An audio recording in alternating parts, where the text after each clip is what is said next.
नमस्कार भक्तों, शिव शक्ति धार्मिक स्टोरी में आप सभी भक्तों का स्वागत है। आज हम आपको सुनाएंगे 16 सोमवार व्रत कथा। 16 सोमवार के व्रत के करने से आपके सारे मनोरथ पूर्ण होते हैं। यह एक अलौकिक व्रत है जिसके करने मात्र से आपकी सारी इच्छाएं पूर्ण होंगी। तो चलिए शुरू करते हैं आज की कथा। भ्रमण करने की इच्छा करके एक समय श्री भूतनाथ भगवान भोलेनाथ माता पार्वती के साथ मृत्युलोक में पधारे। भ्रमण करते करते दोनों विदर्भ देशांगत अमरावती नगर नाम की अति रमणीक नगरी में पहुँचे। अमरावती नगरी स्वर्ग के सदृश सभी प्रकार के सुख एवं परिपूर्ण थी। उसमें वहाँ के महाराजा द्वारा बनवाया हुआ अति रमणीक शिव जी का मंदिर भी था। भगवान शंकर भगवती पार्वती के साथ उस मंदिर में निवास करने लगे। एक समय माता पार्वती भगवान भोलेनाथ को प्रसन्न देखकर मनोविनोद करने की इच्छा से बोली, हे महाराज, आज तो हम दोनों चौसर खेलेंगे। शिव जी ने प्राण प्रिय की बात को मान लिया और चौसर खेलने लगे। उसी समय मंदिर का पुजारी ब्राह्मण मंदिर में पूजा करने आया। माता पार्वती ने पुजारी से प्रश्न किया, पुजारी जी बताओ, इस बाजी में हम दोनों में से कौन जीतेगा? ब्राह्मण बिना विचारे जल्दी से बोल उठा कि महादेव जीतेंगे। थोड़ी देर बाद बाजी समाप्त हो गई तो माता पार्वती जीत गई। पार्वती जी को बहुत गुस्सा आया और ब्राह्मण को झूठ बोलने के अपराध के कारण श्राप देने को चली। उन्होंने भोलेनाथ ने बहुत मना किया, समझाया, लेकिन उन्होंने ब्राह्मण को कोढ़ी होने का श्राप दे दिया। कुछ समय पार्वती जी के श्रापवश पुजारी के शरीर में कोढ़ पैदा हो गया। वह बहुत अधिक दुखी रहने लगा। पुजारी को श्राप का कष्ट भोगते हुए जब बहुत दिन गुजर गए तब एक दिन देवलोक की अप्सराएं शिव जी की पूजा करने के लिए उसी मंदिर में पधारी। पुजारी के कोढ़ के कष्ट को देखकर उन्हें बड़ी दया आ गई। उन्होंने उसे रोगी होने का कारण पूछा तो पुजारी ने निसंकोच सारी बातें अप्सराएं को बता दी। तो पुजारी जी को अप्सराएं ने बताया कि दुखी मत हो ना, भगवान शिव तुम्हारे सारे कष्ट दूर कर देंगे। तुम सब व्रतों में श्रेष्ठ 16 सोमवार का व्रत भक्ति भाव से किया करो।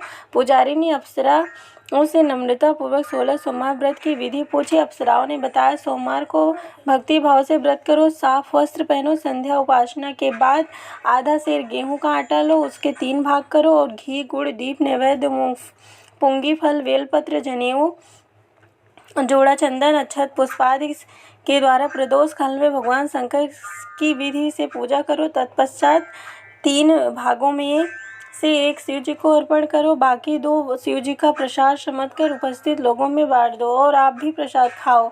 इस विधि से 16 सोमवार व्रत रखो। 17वें सोमवार को पाव शेर पवित्र गेहूं के आटे की बाटी बनाओ, उसमें घी और गुड़ मिलाकर चूरमा बना दो, उसको चूरा बना दो और भगवान भोलेनाथ को भोग लगाकर उपस्थित भक्तों में बांट दो। इसके बाद कुटुंब सहित प्रसाद लो। शिव जी की कृपा से उसकी सभी मनोकामनाएं पूरी हो जाती हैं। ऐसा कहकर अप्सराएं स्वर्ग को चली गई तथा भगवान शिव की कृपा से रोग से मुक्ति पाकर आनंद से रहने लगा। कुछ दिन बाद शिव जी और पार्वती जी मंदिर में पुनः पधारे।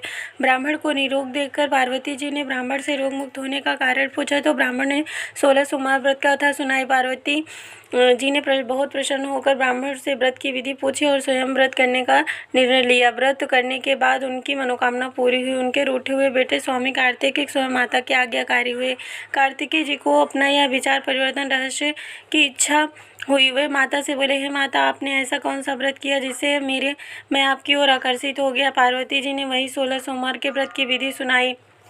कार्तिकेय जी ने कहा, इस व्रत मैं भी करूंगा क्योंकि मेरे प्रिय ब्राह्मण बहुत दुखी दिल से परदेश गया। मेरी उससे मिलने की बहुत इच्छा है। कार्तिकेय जी ने भी इस व्रत को किया और उनका प्यारा मित्र मिल गया। मित्र ने इस आकस्मिक मिलन का भेद पूछा तो कार्तिकेय जी बोले, हे मित्र, हमने तुम्हारे मिलने की इच्छा करके 16 सोमवार का व्रत किया था।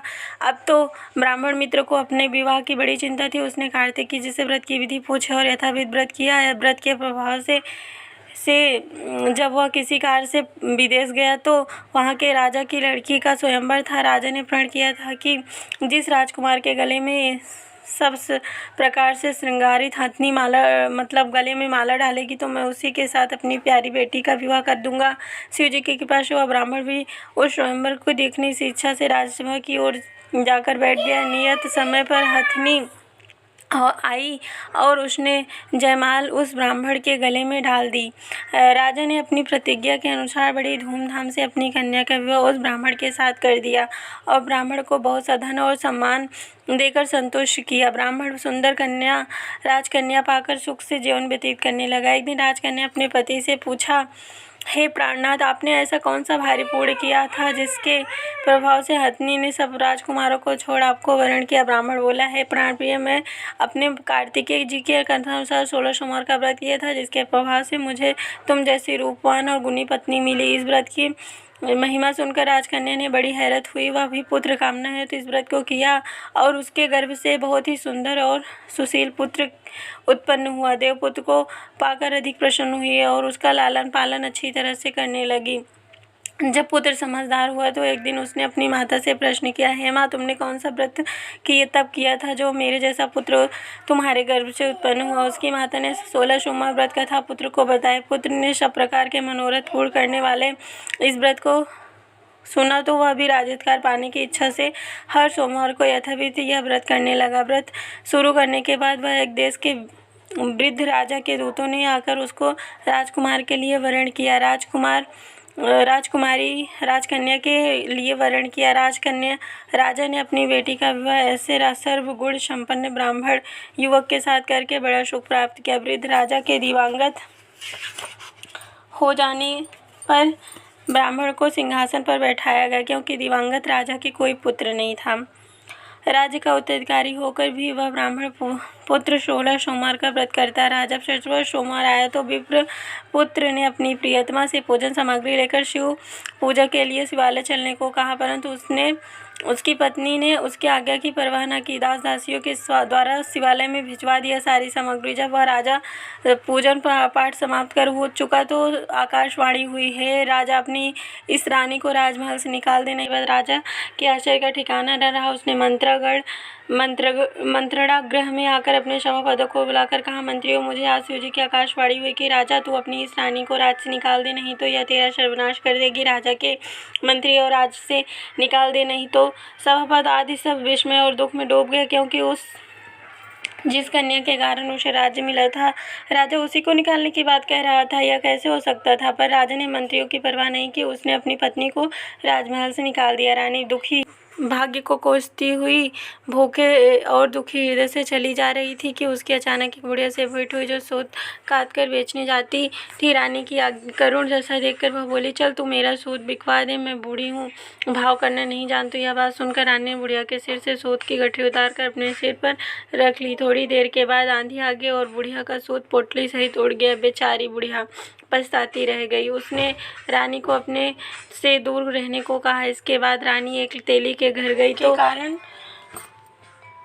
तेली के सभी मटके उसी क्षण चटक गए। तेली ने भी रानी को अपने घर से निकाल दिया। बहुत से दुख उठाती रानी एक नदी के किनारे गई तो नदी का सारा जल सूख गया। उसके पश्चाताप रानी एक जंगल में गई। वहाँ सरोवर में पानी पीने के लिए गई तो उसके हाथ से स्पर्श करते ही सरोवर का पानी नीलकमल के समान जल असंख्य कीड़ों में गंदा हो गया। बहुत सारे कीड़े पड़ गए जल में। रानी ने भाग्य को दोस्ती हुई जल को पीकर पेड़ के शीतल छाया में विश्राम करना चाहा, परंतु जिस पेड़ के नीचे विश्राम करती उस पेड़ के पत्ते तुरंत ही टूट कर गिर जाते। वन सरोवर जल की ऐसी दशा देखकर गौ चराते ग्वालों ने अपनी गोसाई जी से, जो उस जंगल में स्थित मंदिर में पुजारी थे, यह बात बताई।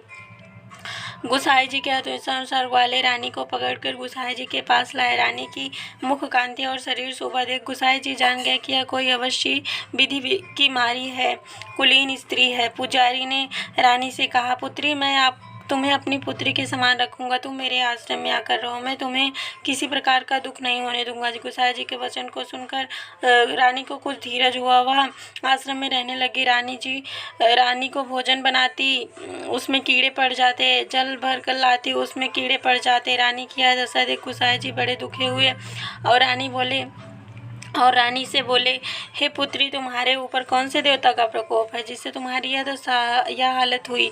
पुजारी की बात सुनकर रानी ने शिव जी महाराज के पूजन का बहिष्कार होने की बात बताई। इसी प्रकार स्तुति करते हुए बोले, पुत्री, तुम सब मनोरथ पूर्ण करने वाले 16 सोमवार के व्रत को करो, जिससे तुम्हारे सारे कष्ट और दूर हो जाएं। तो रानी ने 16 सोमवार को व्रत किया, उसके सारे दुख दूर हुए और राजा को भी रानी की याद आई। वो आए, उसे अपने साथ महल में ले जाके गए। इसलिए इस कथा को जो भी सुनता है, जो भी पढ़ता है, जो कहता है, पूरे सच्चे मन से उसके सारे मनोरथ पूर्ण होते हैं। बोलो शिव शंकर भगवान की जय। अब आप इस कथा को सुनने के बाद आरती करें।